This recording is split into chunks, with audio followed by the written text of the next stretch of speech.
Une nouvelle semaine d'échanges commence et elle nous promet beaucoup de publications importantes. Voici un aperçu des événements clés de cette semaine.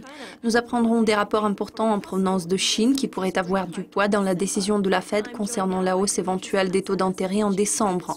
Mon invité est Dimitris Kantzelis, chef stratège de marché chez X Markets. Dimitris, vendredi, nous avons vu un rapport sur l'emploi plus fort qu'anticipé aux États-Unis.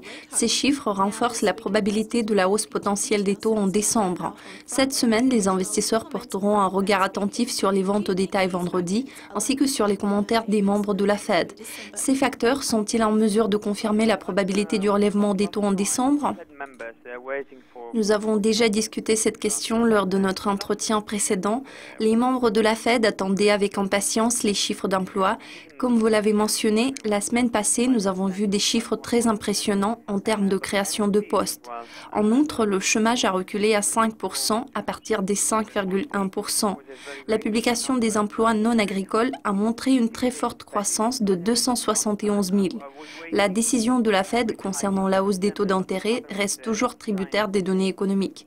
Je m'attendais au relèvement des taux déjà au mois de septembre. Pourtant, les développements en Chine ont complètement changé la situation et ont ajouté aux préoccupations de la Fed par rapport à la santé générale des marchés émergents. Cette semaine, tous les yeux seront rivés sur les ventes au détail américaines. Cependant, je ne pense pas que ces données puissent vraiment influencer la décision finale de la Fed concernant le relèvement des taux en décembre. Les données sur l'emploi salarié hors secteur agricole sont parvenues à changer le sentiment du marché. Tout le monde s'attend à l'intervention de la Fed maintenant.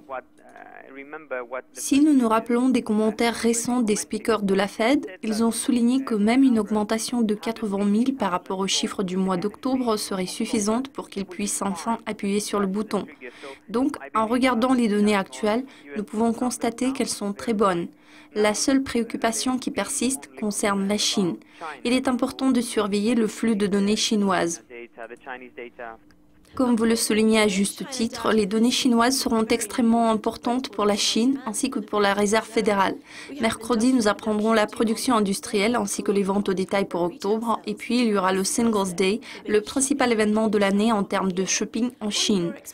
Quelles sont vos attentes par rapport à ces publications? Laquelle d'entre elles pourrait être jugée la plus représentative sur le plan de la santé générale de l'économie chinoise?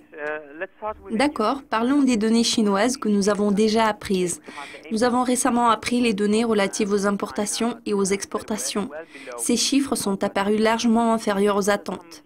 Ce sont évidemment de mauvaises nouvelles qui vont alimenter les craintes sur les marchés. La Fed sera également préoccupée à cause de ces chiffres, car si la Chine se porte mal, la Fed aura du mal à relever les taux. La Chine reste la préoccupation majeure pour la Fed. Comme nous avons déduit la fois passée, la croissance chinoise demeure assez modeste. Il n'y a pas d'effondrement, mais la Fed a peur de renforcer le dollar américain davantage à cause de l'impact potentiel sur la Chine, car cela ne fera que stimuler les exportations chinoises. Alors je suis d'avis que si la Chine continue de montrer des chiffres de croissance modestes, la Fed va relever les taux d'intérêt en décembre. Et je recommande aux investisseurs de se focaliser sur les chiffres des ventes au détail en provenance de Chine cette semaine. Will raise interest rates in December, and I would focus on retail sales from China this week.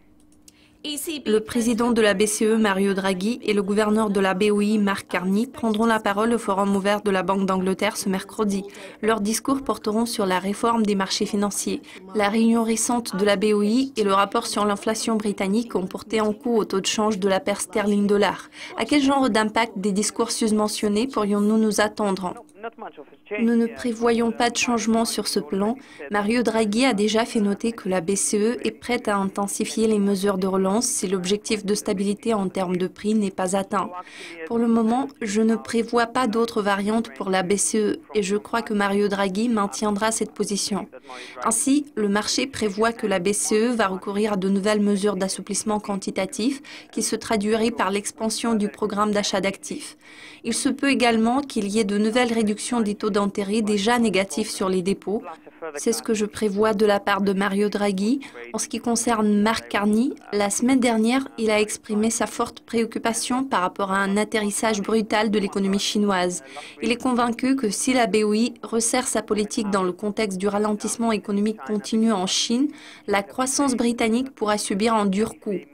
Pourtant, si la Fed décide de relever les taux en décembre, je suis sûr et certain que la Banque d'Angleterre va suivre son exemple dans les 6 à 12 prochains mois. I think that UK will follow. Bank of England, will follow within the next 6 to 12 months.